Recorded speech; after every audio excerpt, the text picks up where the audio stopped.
Hello everyone, here I Komal Sharma welcomes you all at your own Gargi classes, a place where you can easily get all the informations relevant to your competitive exams. So आज हम romantic movement की poetries के बारे में discuss करेंगे। कुछ points ऐसे हैं जो कि इम्पॉर्टेंट है for the perspective of your examination, तो उन पॉइंट्स के बारे में हम बात करेंगे। So let's begin with the first and foremost romantic poetry. So the romantics are often described as nature poet. सबसे पहली चीज़ कि रोमांटिक जितने भी राइटर्स रहे हुए हैं उनको नेचर पोइट्स क्यों कहा जाता है? बिकॉज आपने देखा होगा जितने भी रोमांटिक राइटर्स हैं उनके लिए लैंडस्केप जो उनकी प्रायोरिटी है वो बहुत ज़्यादा इंपॉर्टेंट होती है। वो नेचर के बारे में ज़्यादा बात करते हैं, लैंडस्केप्स के बारे में ज़्यादा बात करते हैं वो, ठीक है। All about trees, lakes, rivers, mountains, ठीक है। तो अगर आपने अभी आपके वर्ड्सवर्थ की सीरीज़ चल रही है, अपने वर्ड्सवर्थ की पोइट्रीज़ की सीरीज़ चल रही है, तो आपने देखा होगा कि वर्ड्सवर्थ ने अपने हर एक वर्क में, ठीक है, हर एक वर्क में उन्होंने नेचर से रिलेटेड बात की है। कोई भी लैंडस्केप या बैकग्राउंड उन्होंने ऐसा सेट किया है कि वो नेचर से ही रेलेवेंट हो।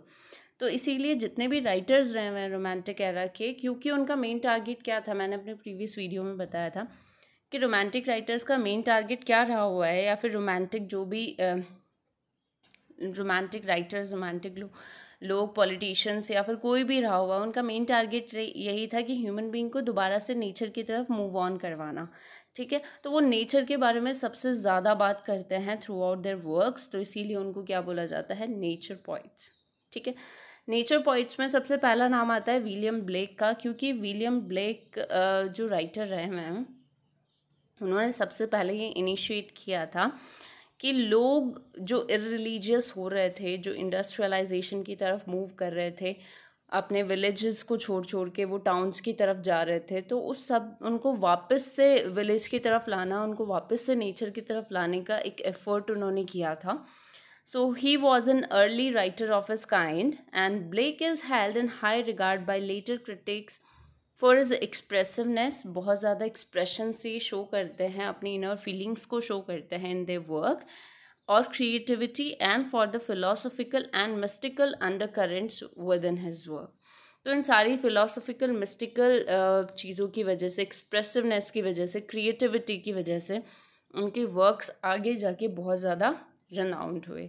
तो सबसे पहले नेचर पोइट्स में नाम आता है विलियम ब्लेक का, ठीक है।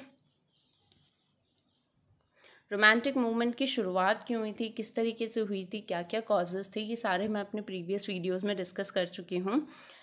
यहाँ पे सबसे पहले जो विलियम ब्लेक के बाद में नाम आते हैं all about lake poets. Lake poets basically इनको क्यों बोला जाता है, लेक पोइट्स किन को बोला जाता है और क्यों बोला जाता है वो मैं आपको बताती हूँ। Basically, lake poets were a group of English poets who all lived in the Lake District of England. Lake district of England में रहने की वजह से इन सारे ग्रुप ऑफ पोइट्स को क्या बोला जाता है, लेक पोइट्स, जिसमें नाम किस किस का आता है, William Wordsworth, Samuel Taylor Coleridge, Robert Southey, journalist Thomas De Quincey and Walter Scott too, ठीक है।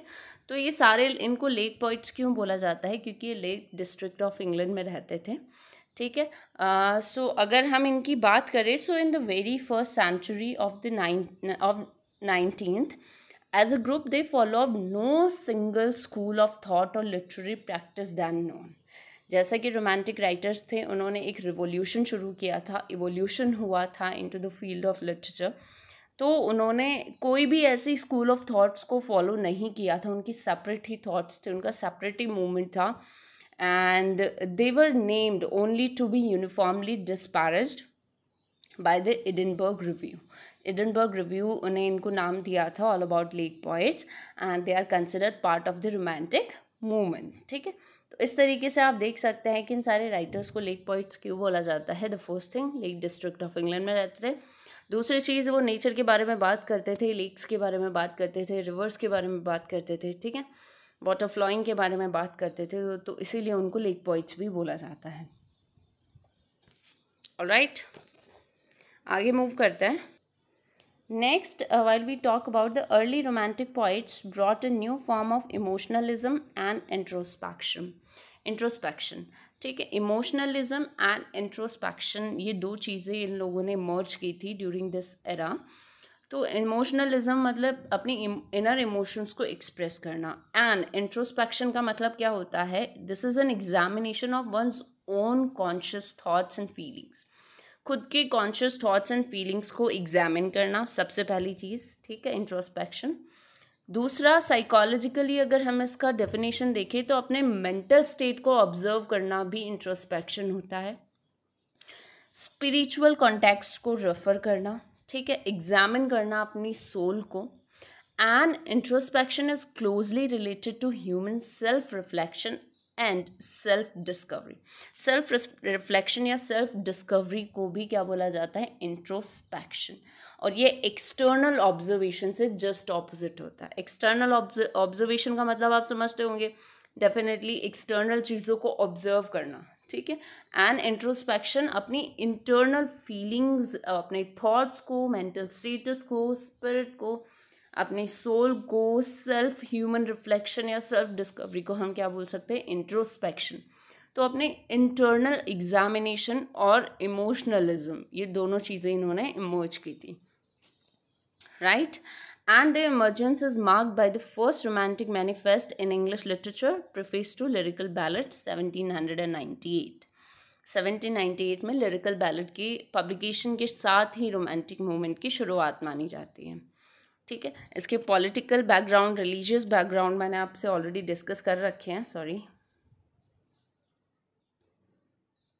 इसके पॉलिटिकल बैकग्राउंड और रिलीजियस बैकग्राउंड के बारे में मैंने डिस्कस कर रखा है। यहाँ पे थोड़ा सा मेरे को ये ऐड करना पड़ा just because to make you sure कि ये रोमांटिक राइटर्स थे, लेक पोइट्स कौन से थे, उनका मेन टारगेट क्या था, इमोशनलिज्म एंड इंट्रोस्पेक्शन, ये दोनों टर्म्स डिफाइन करना बहुत इंपॉर्टेंट था। So these are the few things which I have discussed today. Thank you so much and stay continue with Gargi classes.